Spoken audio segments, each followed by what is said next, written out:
Clube do Livro, na Unicinos FM 103.3, também na TV Unicinos. O assunto de hoje é Tarantata, da Cíntia Lacroix. E agora a gente tem, então, convidada muito especial no programa, que é a própria escritora. A própria Cíntia falando, contextualizando aí a obra. Vamos conferir.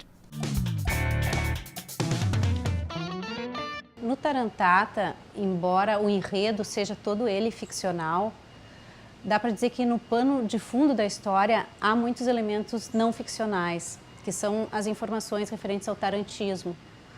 O tarantismo foi um tema que me fascinou desde a primeira vez que eu ouvi falar a respeito.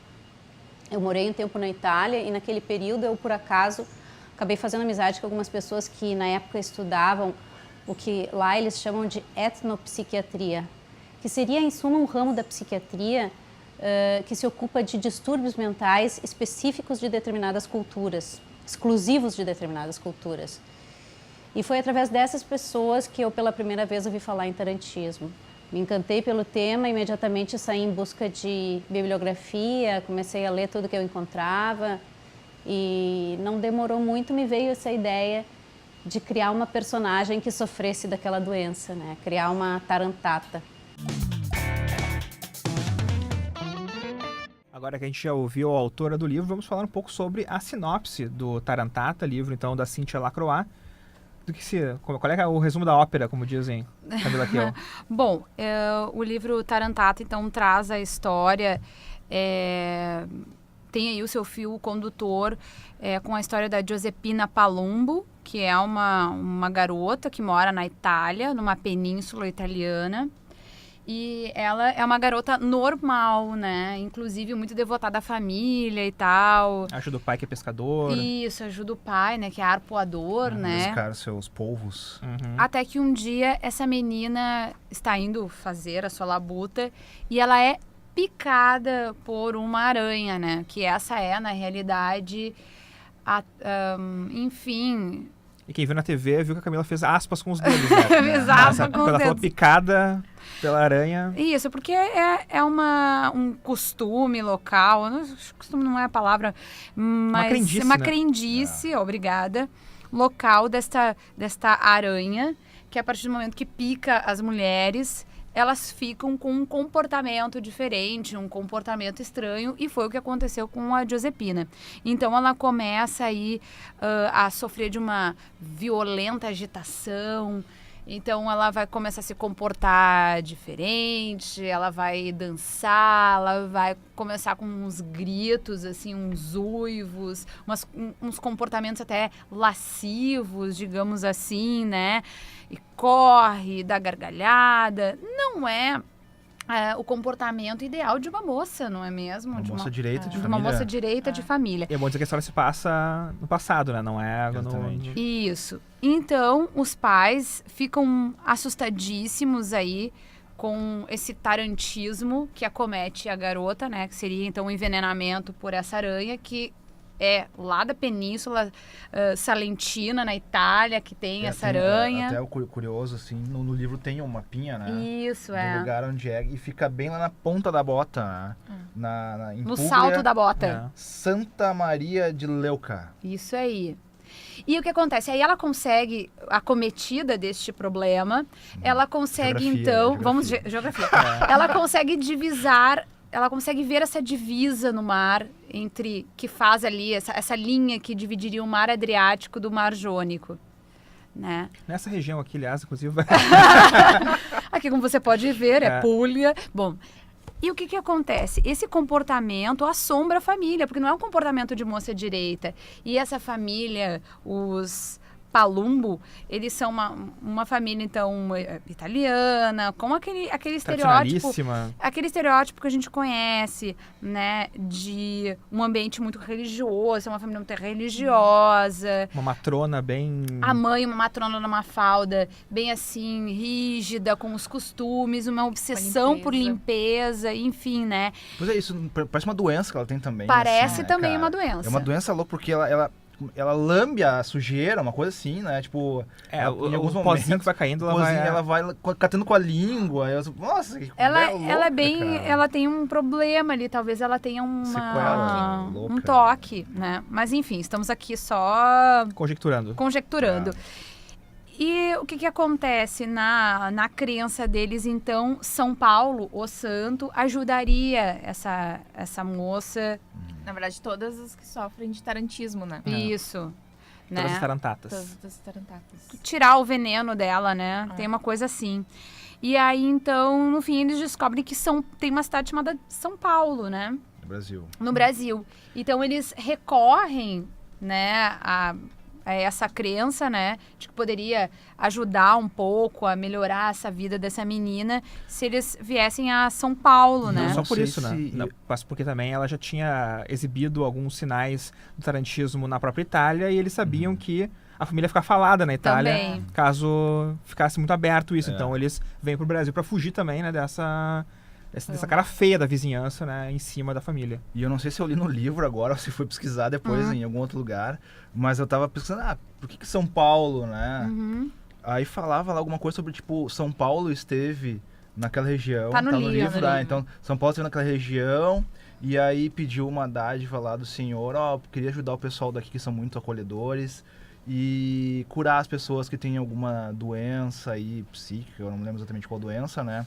E usava uma determinada água de um poço. Isso, que essa água do poço, eles inclusive recolheram, vindo pra cá, na realidade o pai, né, recolheu. De alguma forma. Ele tava num misto, na verdade, de será que eu levo coisas daqui ou não levo? Porque se ele levar, ele vai estar dizendo pro santo que ele não confia totalmente no São Paulo que tá indo, né? Ele tá indo pra São Paulo pra tentar.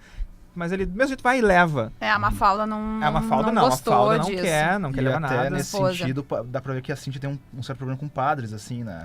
Porque, ou com religião e tal. Porque durante o Depois a livro Cintia vai mandar um acontecem e-mail vários pra contar isso. momentos sobre isso aí, né? Até pro pai da Josepina conseguir a água, ele leva uns povos pra paróquia e tal, né? E ele, Porque o poço estava tava fechado por porque uma as questão de pessoas- saúde. exatamente. O governo tinha mandado Exatamente. fechar. E aí dá uma guaribadinha ali, faz um furinho, Isso. aí tira a água, depois tem que tampar o furo da mesma forma que ficou. né? Ela fez uma. Pra ninguém ver Então que a gente abriu. rolou ali uma conversa com o padre e tal. Ele levou um agrado. E aí, no Exatamente. fim, então, o padre deixou então que ele acabasse pegando sempre aquela água. Afinal de contas, era um caso de saúde. Exatamente. Não é mesmo? Então, não teria problema se fosse Ninguém ia dar burlado aí. bola, né? Mas então eles vêm para São Paulo, a família toda. Então vem, obviamente, a Josepina com o pai, que é o Giuseppe? Não lembro o nome dele. Não é Giuseppe. Começa com... Meu Deus, G. tô louca. Girolamo. Girolamo. Giro- Bah, Eu abri na Girolamo. página e tinha o nome dele, inclusive. É. Vem com a mãe Mafalda e com as duas irmãs, que é a Simona e a Francesca, né? E vão viver, então, no subúrbio de São Paulo. Na frente da casa onde eles moram tem um prédio. Nesse prédio mora Marçal, né? Que é um pianista, um jovem pianista que dá aula num conservatório de música. E ele acaba, então, se aproximando dessa família e se interessando pela menina, né? Pela Josepina. E ela passa um tempo sem ter esse acesso aí do tarantismo, né? Até que ela tem em São Paulo também tem um episódio. E para isso eles precisavam fazer toda uma mise-en-scène ali, uma dança. A tarantela. A tarantela, né? Que eram, então, quando as meninas eram acometidas desse surto, então os pais na Itália faziam essa tarantela, chamavam pessoas para tocar, e aí Tinha que ter um outras padre. meninas dançavam, tinha que ter um padre e tudo mais. Bom, eles armaram todo esse circo também no Brasil, e o Marçal foi responsável por isso, porque ele trouxe músicos amigos dele para fazer isso, né? E a Mafalda adorou, né? A dona Mafalda ali, ela... Não, mas esses músicos brasileiros... A Mafalda tinha um problema com brasileiros também, Também. né? Cara, Sim, é uma falta de problema todo mundo, na verdade. A velha, né? que velha do capeta, cara. Eu tava conversando com vocês antes Sim. ali. Se fosse... Eu me lembro que na Feira do Livro tem aquela coisa assim, alguém começa a escrever um livro e depois as pessoas vão escrevendo embaixo. Se eu chego a pegar no meio, eu mato essa velha, cara. Ela não chega até o final, cara. Porque a velha é muito chata, cara. Mas isso que eu acho muito legal, a gente falou isso antes do programa, né? Isso é muito do autor, na verdade, criar um personagem tão detestável e ele faz de tudo pra que realmente tu deteste ele e dá certo. E não morre. E ela vai até o final, cara. Até E faz abandonar, pior, né? Até bom, Já não tá posso o contar spoiler, tudo aqui, não tá? vou Já dar tô no resumo, mas só adiantando, acaba que, Só deixa enfim, eu- né, eles... Vai. Só deixa eu ler uma frase que ela tem um... Eu gosto muito das frases do final de capítulo, mas tem um que é bem sobre isso. O olhar brasileiro, segundo a italiana, padecia desse grave desvio. Tolerância demais diante daquilo que é sujo. E eu não queria Viu? deixar Ela não gostava fazer a de doação de sujeira. sangue, né? É. Tipo, quando é a doação de sangue, ela... Não, nós vamos doar o sangue aqui, mas ó, só pode dar esse sangue pra ela, pra Josepina. o ali, sangue né? dos Nossa, italianos estavam é. juntos. Sangue ali. de brasileiro, não. Não teve jeito, teve que ser sangue de brasileiro. exatamente. Ela, teve um inclusive, ataque, né? ela detestava que falassem português na casa dela, porque afinal de contas Isso. eram todos italianos ali, então que se falasse italiano dentro da casa. Mas era complicado que daí tu, na verdade, tu não tá deixando que tuas filhas aprendam o português, a língua do país onde você está, né? Mas também ela não gostava que as filhas tivessem contato com pessoas de fora também. E principalmente a Josepina, né? A Josepina não podia nem sair de casa sem ser acompanhada. E o Marçal, isso é curioso, né? Porque no livro a gente observa o como o Marçal gosta da Josepina, só que não existe nada que ela tenha feito pra ele, né? Não existe... É só ele observa ela e meio que se apaixona, assim. Na verdade, ó. pelo olhar, né, que ele E um se olhar apaixonou. e um olhar meio vazio, isso que é É. curioso, sabe? Eu acho muito, muito interessante no livro que a Josepina, o jeito como a Cíntia fala da Josepina, ela não é uma mulher muito bonita, Não, porque ela não ela não floresceu ela não como mulher. floresceu, isso. Boa palavra, Rodrigo. Obrigado. Então ela é uma mulher, sabe, voluptuosa, longe disso. É uma... Ela ainda tem um porte de menina Isso. até o momento, né? E daí, como tu entende também o fato de que o Marçal, ele quando dá aulas para as alunas dele, ele gosta das alunas mais novinhas e tal, nunca faz nada, obviamente, né? Ele sempre se mantém muito... Eu ia comentar sobre isso. Ele se mantém muito... Aí tu entende por que ele se interessou também É. pela Josepina, né? Ele tem um interesse por mulheres mais novas, é o que parece. Mas a gente vai falar mais sobre isso depois do intervalo. Que agora certo. tocou aqui o alarme. Sim. Então a gente vai pro intervalo aqui no Clube do Livro, mas depois tem muito mais sobre Tarantata, tem mais participação da Cíntia Lacroix também aqui no programa. Logo, logo mais Clube do Livro na TV Unicinos e também na Unicinos FM.